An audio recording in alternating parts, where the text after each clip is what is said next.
नमस्कार, दिन भर की बड़ी खबरों में आपका स्वागत है। मैं हूं शिवानी।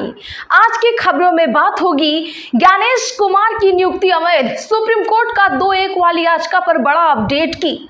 वहीं इस्तीफा देते ही काकोली का कल्याण बनर्जी पर गंभीर आरोप, सीधे बिरला को लिखा लेटर की। और राहुल ने किसे बना दिया CM, operation lotus fail, Amit Shah के उड़े होश पलटे सिद्धारमैया की।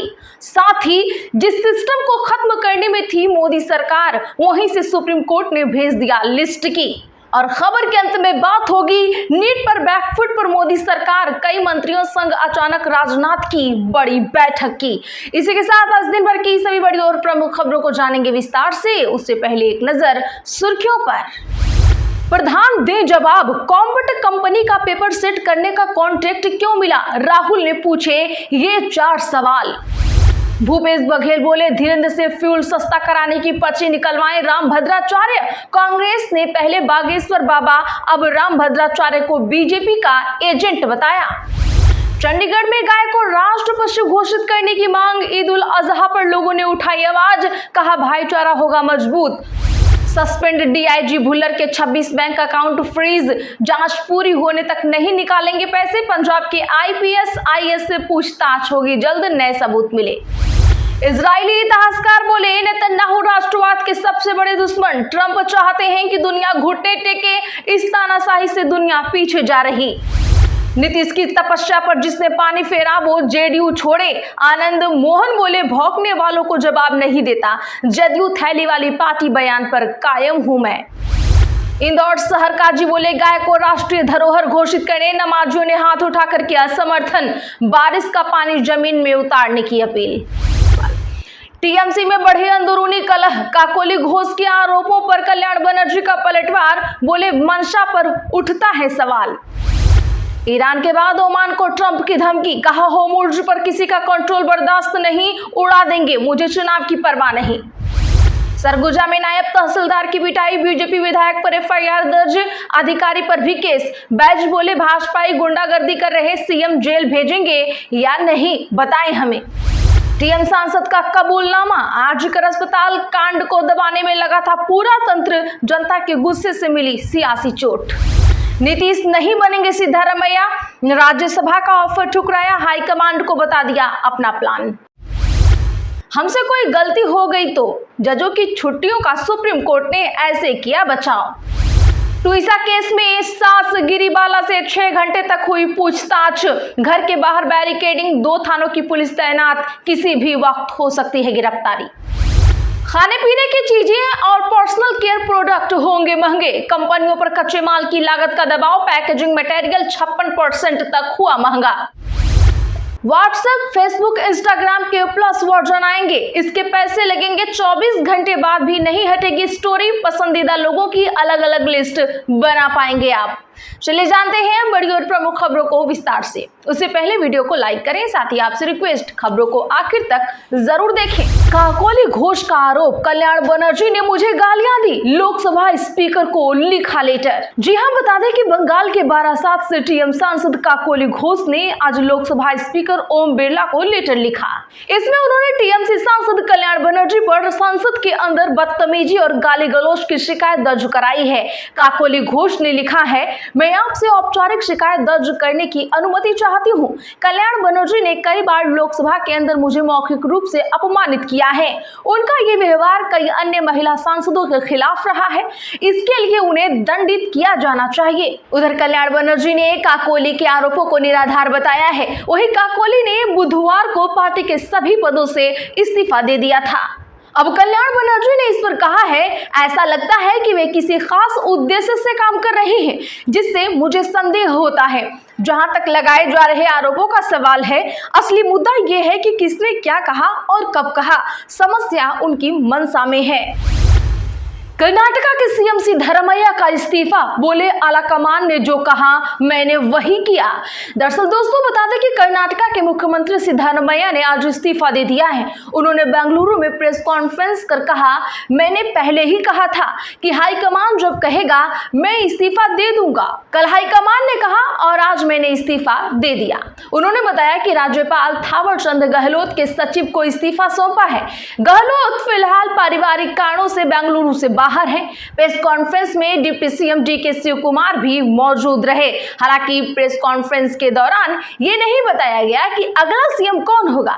इसके पहले सिद्धारमैया ने अपने घर पर मंत्रियों के साथ बैठक की और फैसले की जानकारी दी। बैठक के दौरान डीके शिव कुमार ने सिद्धारमैया के पैर छुए। इसी के साथ एक और बड़ी खबर सामने आई है, वो ये है कि सिद्धारमैया राज्यसभा नहीं जाएंगे। कर्नाटका के मुख्यमंत्री पद से इस्तीफा देने के बाद सिद्धारमैया ने आज कांग्रेस हाई कमांडर द्वारा राज्यसभा सीट के प्रस्ताव को ये कहते हुए ठुकरा दिया कि उन्हें राष्ट्रीय राजनीति में कोई दिलचस्पी नहीं है।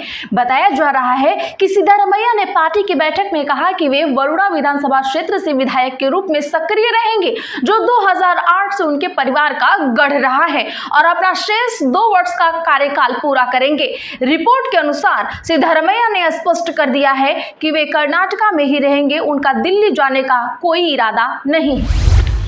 इसी नियुक्ति मामला सीजीआई को चयन समिति से हटाने वाले कानून पर सुप्रीम कोर्ट में सुनवाई टली। जी हां, बता दें कि सुप्रीम कोर्ट देश के मुख्य चुनाव आयुक्त और चुनाव आयुक्तों की नियुक्ति प्रक्रिया से संबंधित मामले में दायर याचिकाओं की 30 जुलाई को सुनवाई करेगा।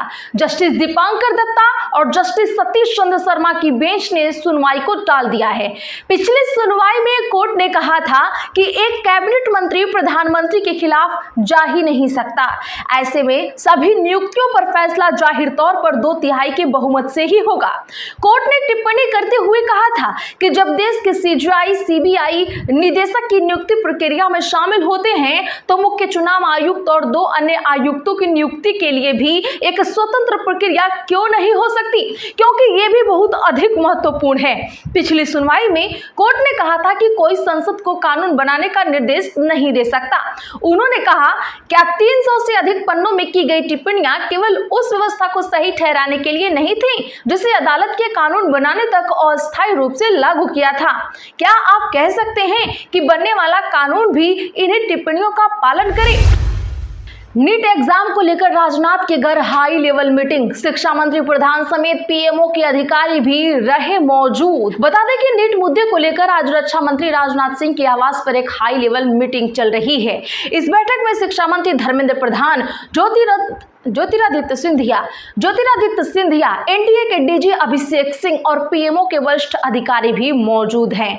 इधर परीक्षा रद्द होने के बाद नेशनल टेस्टिंग एजेंसी यानी एनटीए ने फीस रिफंड के लिए बैंक खाते की जानकारी जमा करने की डेडलाइन 22 जून को रात 11:50 तक बढ़ा दी है।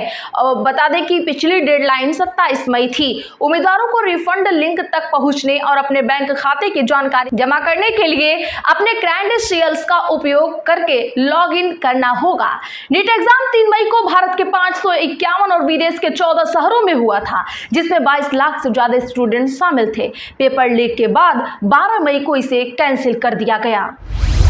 प्रधान दें जवाब, कॉम्पिट कंपनी को पेपर सेट करने का कॉन्ट्रैक्ट क्यों मिला? राहुल ने पूछे ये 4 सवाल। दरअसल दोस्तों, बता दें कि लोकसभा में विपक्ष के नेता राहुल गांधी ने सीबीएसई की परीक्षा मूल्यांकन प्रणाली को लेकर केंद्र सरकार और केंद्रीय शिक्षा मंत्री धर्मेंद्र प्रधान पर गंभीर सवाल उठाए हैं। राहुल गांधी ने सोशल मीडिया प्लेटफॉर्म एक्स पर आरोप लगाया कि सीबीएसई के ऑन स्क्रीन मार्किंग कॉन्ट्रैक्ट को कॉम्पैक्ट नाम की कंपनी को दिया गया, जो अपने पुराने नाम ग्लोबरेना के दौरान विवादों में रही।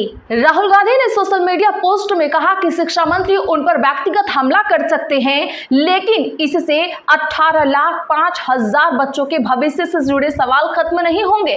उन्होंने पूछा कि आखिर कॉम्पैक्ट कंपनी को कॉन्ट्रैक्ट किसके आदेश पर दिया गया? क्या कंपनी का बैकग्राउंड चेक किया गया था? और कंपनी प्रबंधन के केंद्र सरकार से क्या संबंध है?